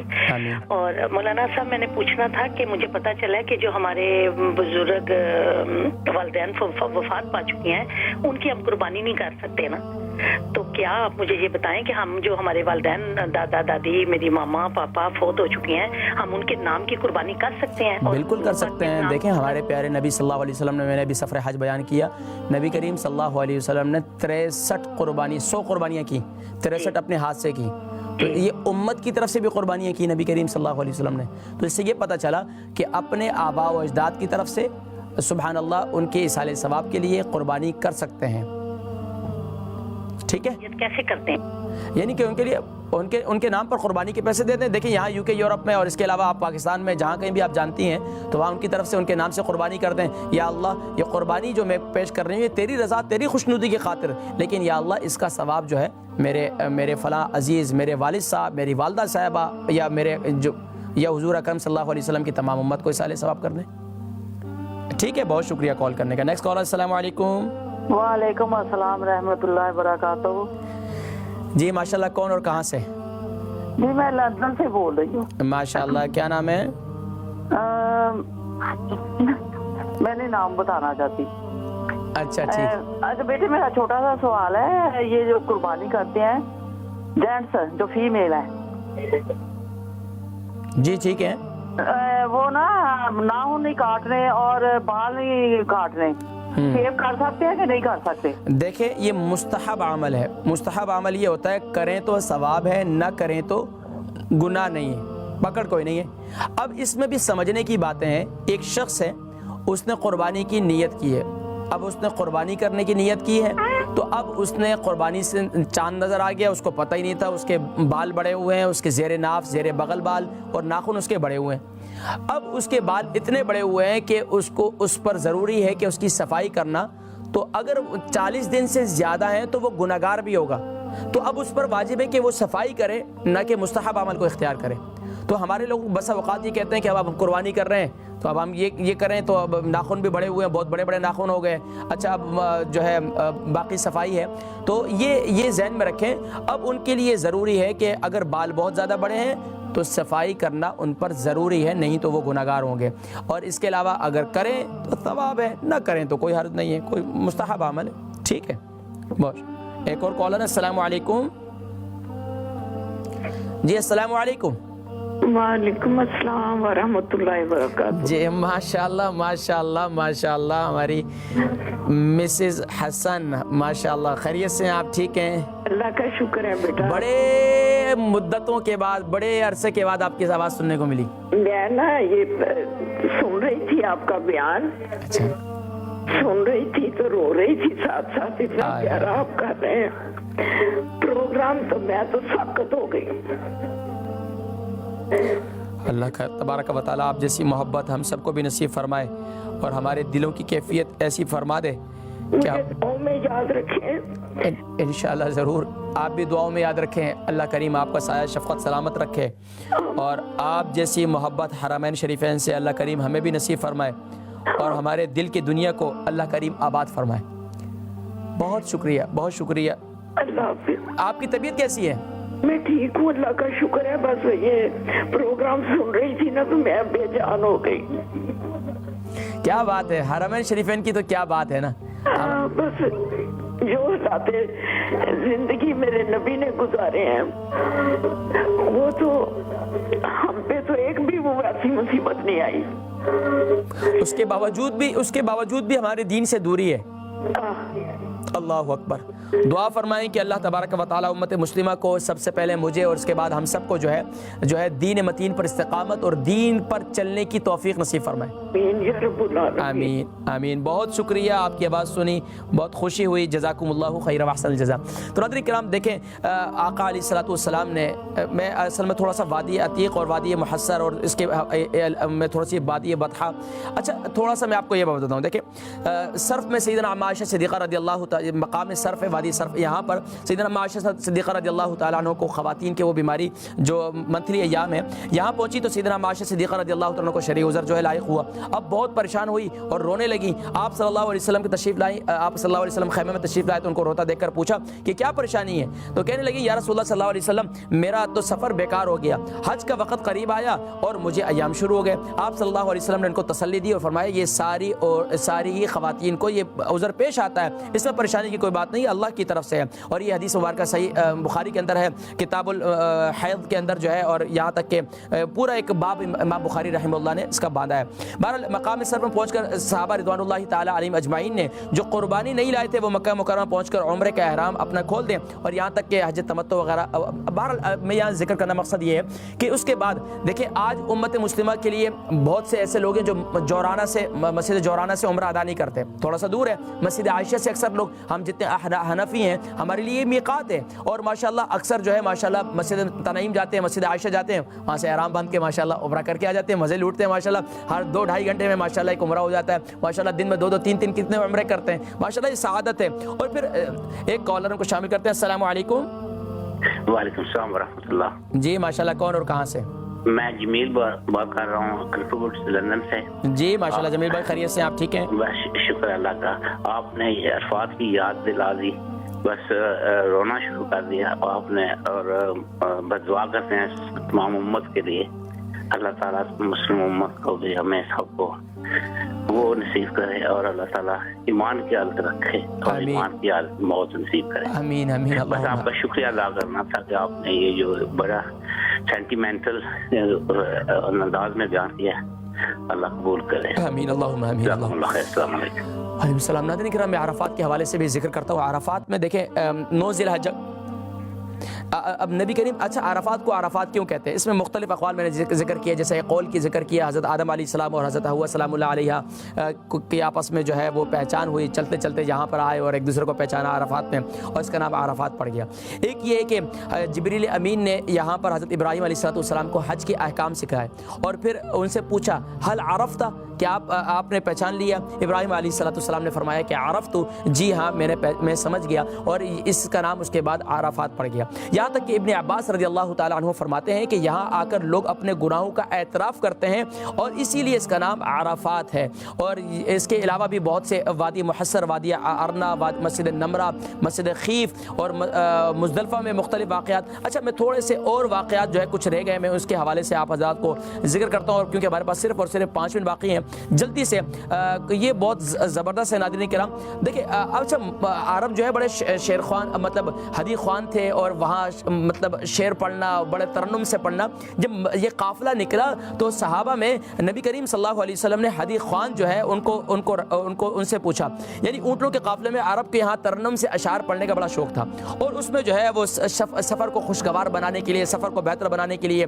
آج تو آپ نے دیکھا ہوگا کہ ارطغرل نے تو اس کو بہت آسان کر دیا سمجھنا کہ اونٹوں پہ سفر ہو رہا ہے، تو وہ ایک شعر سے پڑھتے تھے جس سے ان کے اندر جذبہ بھی پیدا ہوتا تھا، عشق و محبت بھی. آج بھی جس طریقے سے لوگ حرمین شریفین جانتے ہیں تو وہ نعت رسول مقبول صلی اللہ علیہ وسلم پڑھتے ہیں. وہ شاعر نے کہا نا، ایک روز ہوگا جانا سرکار کی گلی میں، ہوگا کبھی ٹھکانا سرکار کی گلی میں، گو پاس کچھ نہیں ہے لیکن یہ دیکھ لے گا ایک دن مجھے زمانہ سرکار کی گلی میں. بولا جانا تو کیسے جانا، بولا جانا تو ایسے جانا، لب پر نبی کی نعتیں، دل میں نبی کی یادیں، دل میں نبی کی یادیں، لب پر نبی کی نعتیں، جانا تو ایسے جانا سرکار کی گلی میں. مطلب یہ عشق و محبت تو کیا کہنے. بہرحال پھر اس کے بعد جو حدیث مبارکہ میں یہ بھی آتا ہے، جب مدینہ منورہ آقا علیہ السلام تشریف لائے، درمیان میں بہت سے واقعات ہیں، پھر میں کبھی سناؤں گا، صرف 3-4 منٹ باقی ہیں، اب 2.5 منٹ باقی ہیں. اور میں یقین جانیے کہ بتاؤں کہ نبی کریم صلی اللہ علیہ وسلم اپنی مدینہ منورہ آئے نا تو اپنی سواری کو اور تیز کی ہے، یعنی مدینہ سے آقا علیہ السلام کو محبت ہے. تو اس لیے مدینہ جیسے جب بھی آپ جائیں حرمین شریفین اور مکہ مکرمہ سے مدینہ منورہ جب آئیں تو اس وقت آپ کی بھی کیفیت ہو مدینہ قریب آ رہا ہے. مدینہ انسان صرف اس وقت یہ سوچے کہ میں اس بارگاہ میں پہنچنے والا ہوں کہ جس بارگاہ میں صرف اگر کوئی یعنی سارے نبیوں کے عہدے بڑے ہیں لیکن آقا کا منصب جدا ہے. سارے نبیوں کے عہدے بڑے ہیں لیکن آقا کا منصب جدا ہے. یعنی کہ ہمارے پیارے نبی صلی اللہ علیہ وسلم کی ذات، یعنی سب سے پہلی ذات کس کی؟ اللہ رب العالمین کی. ان کی بات کون سی ذات ہے؟ پیارے نبی صلی اللہ علیہ وسلم کی. بندہ صرف یہ سوچے کہ میں اس بارگاہ میں پہنچنے والا ہوں جس سے پہلے جو ہے صرف اللہ کی ذات ہے، تو اس بارگاہ تک پہنچنے کے لیے کم سے کم جب جیسے بلد سبحان اللہ شہر مدینہ آئے تو اس میں جو ہے خوب ایک تڑپ ہونی چاہیے. اچھا مکہ مکرمہ کے حوالے سے بھی کبھی میں انشاءاللہ ذکر کروں گا. جب آپ مکہ مکرمہ پہنچے تو اس وقت آپ کی کیا کیفیت ہونی چاہیے؟ اس وقت کیا کیفیت ہونی چاہیے کہ یہاں پر سبحان اللہ پلک جھپکنے پر ہی اللہ تبارک و تعالیٰ ساری جتنی تمہاری آرزویں تمناؤں کو پورا فرما دیتے ہیں. اچھا میں جلدی سے ایک بات کر کے نقطہ بیان کر کے آپ کو آگے کی طرف بڑھوں گا. ناظرین کرام یقین جانیے، دیکھیں مختلف لوگ جو ہے مختلف دعائیں کرتے ہیں جب بیت اللہ کو دیکھتے ہیں. آج میں آپ کو ایک اتنی پیاری بات کرنے جا رہا ہوں کہ آپ سن کر حیران ہوں گے اور مزہ آئے گا آپ کو. دیکھیں مختلف لوگ کہتے ہیں، کوئی کہتا ہے کہ کعبۃ اللہ کو دیکھو تو یہ مانگو، دنیا مانگو، آخرت مانگو، کوئی یہ. قربان جائیے امام اعظم ابو حنیفہ رحمہ اللہ سے کسی نے پوچھا حضرت یہ بتائیں کہ کعبۃ اللہ کو دیکھ کر کیا دعا مانگنی چاہیے؟ فرمایا کہ کعبۃ اللہ کو دیکھ کر یہ دعا کرو اپنے مستجاب الدعوات ہونے کی، یا اللہ جو دعائیں میں تجھ سے کر چکا ہوں، جو دعائیں تجھ سے آئندہ کروں گا یا اللہ، اور جو دعائیں تجھ سے کر رہا ہوں یہ ان کو قبول فرما. یعنی کہ اس کا حال ہی ہو گیا اس کے بعد جتنی دعائیں کریں سبحان اللہ. تو فرمائے کہ اپنے مستجاب الدعوات ہونے کی دعا کرو. اور قربان جائیے امام اعظم ابو حنیفہ رحمہ اللہ سے کہ دیکھیں انہوں نے مدینے میں رہنے کو سب نے پسند کیا. امام مالک رحمہ اللہ وہ جو ہے ساری زندگی مدینہ منورہ میں رہے، اور ادب کا کیا تقاضا تھا، ہم کتنے بے ادب ہیں ہمیں اس کا اندازہ ہوگا. یہاں تک کہ امام مالک رحمہ اللہ اگر کوئی کتاب درس حدیث دیا کرتے تھے وہاں پر مدینہ منورہ کے اندر، ان کے ورق پلٹنے کی آواز نہیں آتی تھی، ورق پلٹنے کی آواز نہیں آتی تھی، اور اللہ اکبر اتنا ادب کیا کرتے تھے. اور ہمارے ایک بزرگ فرمانے لگے کہ لوگ مدینے میں جاتے ہیں اور مسجد سے نبی سے باہر نکلتے ہیں زور سے جو ہے وہ چپل پھینکتے ہیں. فرمایا کہ یہاں پر یہ وہ مقام ہے ان تحبط اعمالکم وانتم لا تشعرون، یہاں تمہارے سارے اعمال ضائع ہو جائیں گے، تمہیں شعور ہی نہیں ہوگا. تو ناظرین کرام سب سے بڑی چیز ہے ادب. قرینہ ہے سب قرینوں میں سب سے پہلے. بہرحال ناظرین کرام ادب جو ہے با ادب با نصیب، بے ادب بے نصیب. اللہ تبارک و تعالی ہم سب کو سچی محبت کے ساتھ کامل اتباع کی توفیق نصیب فرمائے. ناظرین کرام رات انشاءاللہ اس کے بعد ہماری انشاءاللہ لائیو چیریٹی اپیل ہے. رات گئے تک انشاءاللہ ہماری لائیو چیریٹی اپیل ہوگی، تو انشاءاللہ آپ سے ملاقات ہوگی انشاءاللہ 7:30 بجے. اپنے دعاؤں میں یاد رکھیے گا. اللہ تبارک و تعالی ہم سب کو جو ہے استقامت فی الدین نصیب فرمائے، اور ہمارے وسیم خان کو اللہ کریم شفائے کلی نصیب فرمائے. السلام علیکم ورحمۃ اللہ وبرکاتہ.